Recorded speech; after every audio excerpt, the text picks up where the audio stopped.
President Duterte diri sa ato ang nasod kung wala to'y approval sa presidente. Dili na makalihok tanan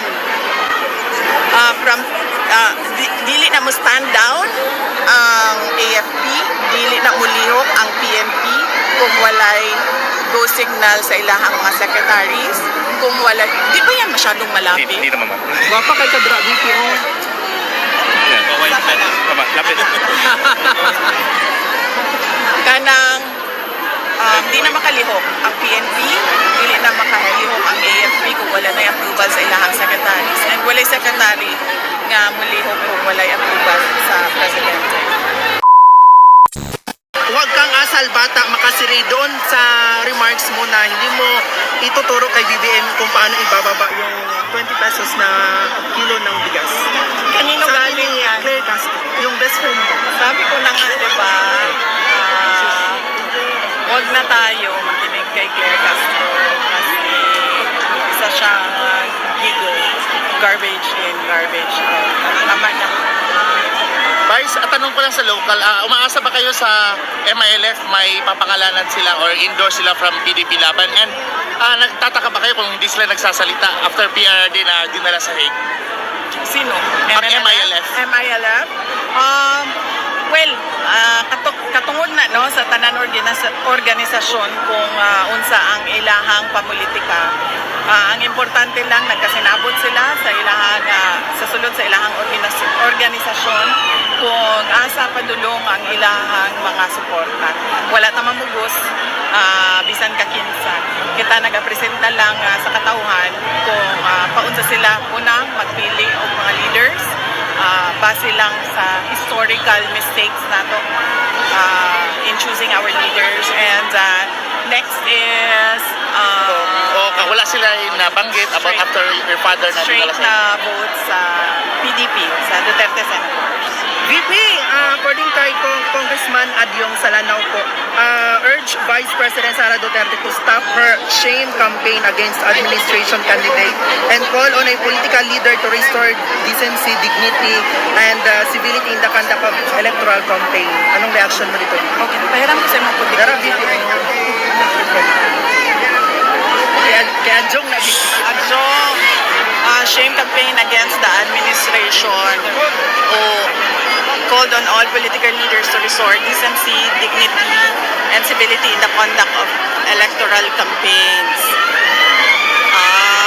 Si Adjong Manggod, produkto manggod ni siya sa warlordism nato diri sa Mindanao. So I don't think he is the proper person to talk about decency, dignity, and civility. Kay ang iyahang pagdaog din ha sa Lanao tungod na sa grip sa ilahang dynasty. Napa VP. Next, contrary to her very outspoken nature, House Deputy Majority Leader Paula Ortega, the 5th of La Union on Monday said impeached Vice President Sara had seemingly adopted what may be described as a deafening silence when China made illegal activities in the Philippines, Sandy Cay, which is part of the Spratly Group of Islands. So China Ito Sea. niya ang ginaistoryahan. Kani si Kuan, isa po ni si Ortega, mura po ni siya og si Adyong. Produkto sa warlord. Si Ortega, maupod ni siya si Adyong. Produkto sa warlordism dinhi sa ato ang nasod. So, angay niya nga mo-adopt po og deafening silence. Kaya wa siya katungod mo abli sa iyahang baba. Where does her loyalty really lie? China or Philippines? From my perspective, it seems she knows nothing in campaign but to engage in political mudslinging. Hit PBBM administration allies with China as her stone-etched template, accused Duterte. So, Kay Ortega. hindi pa obvious nga naako diri sa Pilipinas nagapangampanya para sa mga kandidato para sa ato ang nasod. So, of course, I am pro-Philippines and nothing else. She's been going around hitting almost everybody, but never China. Of course, kung ngano atakihon man ako ang China sa ato ang kampanya diri sa Pilipinas. Nga ang problema nato diri ang kawalan ng pagtutupad ng mga pangako, sama na sa 20 ang bugas. And finally, sa pangalan na niya? Kana iyang pangalan. Ayaw, don't change the topic, boy. The topic is promises made and broken again and again. Last two questions. Napabibi.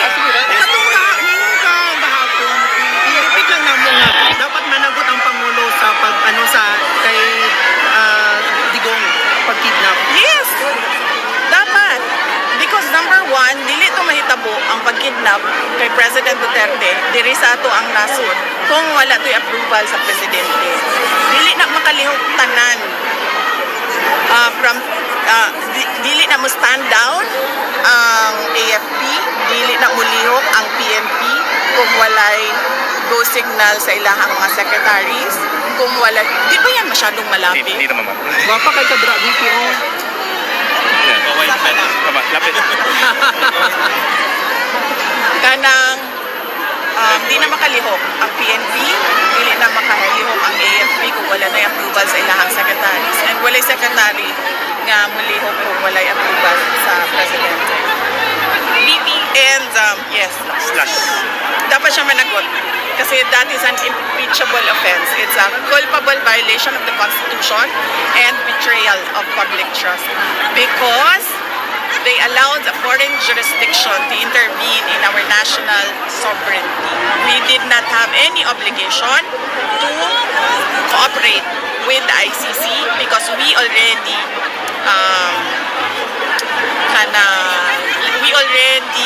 filed our petition to withdraw from the ICC, and walay jurisdiction ang ICC para mubuhat ng investigasyon kay President Rodrigo Duterte o Vicente Quince. So yes. Last question. Yeah. Nakalimot na po tayo sa Visayas and Mindanao, even in Manila. So ano yung mga common na hinaing ng mga mamamayan na i-address ng Duterte and Senator candidates given a chance in the Senate? Yes, ma'am. Ang kanila is kung ano yung nasimulan ni Pangulong Duterte.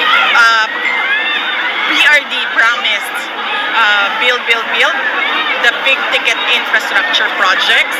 PRD promised peace and order sa ating bayan. And naturally, when there is peace and order, development o kalambuan, kaunlaran ay sumusunod din. Mag-attend po tayo sa iba pang remaining PDP rallies po with Kitty Duterte. Hindi ko pa, wala pa akong schedule pagkatapos nito, ma'am. Kasi ito pa lang yung katapusan ng schedule namin mula Visayas, mula Leyte, papuntang North Cotabato. So, mag-schedule pa kami ng aming mga gagawin sa May 7, May